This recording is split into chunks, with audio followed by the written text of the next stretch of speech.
हिमालय को नदियों के आधार पर जिस आदमी ने बांटने का दुस्साहस किया, हिम्मत कैसे हुई, अब जैसे हुई तो हो गई, उसी बेचारे का नाम था सिडनी बुराड।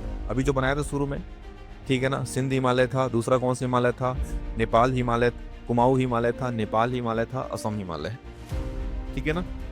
भारत को समझने के लिए, भारत को पढ़ना इसलिए जरूरी नहीं है कि आप भारत की छत्तीसगढ़ में आप एग्जाम निकालना चाहते हो। यार राज्य के लिए, भारत के लिए इंफॉर्मेशन लेना बुरी बात तो है नहीं।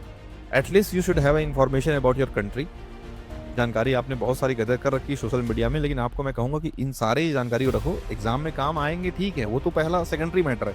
Primary matter, you have to know about your country, that is the responsibility, that is the ethical responsibility of the person. ये भी जरूरी है यार, कोई बुरी बात तो है नहीं। You should know all the things which is the beauty of India, ठीक है। हिमालय सुनते हैं, गए नहीं है तो सुन लो कम से कम कि सिडनी बुराड नाम का एक आदमी है ना, उसने ही बांटा किसको, हिमालय को, किस आधार पे, तो नदियों के आधार पर, ठीक है ना।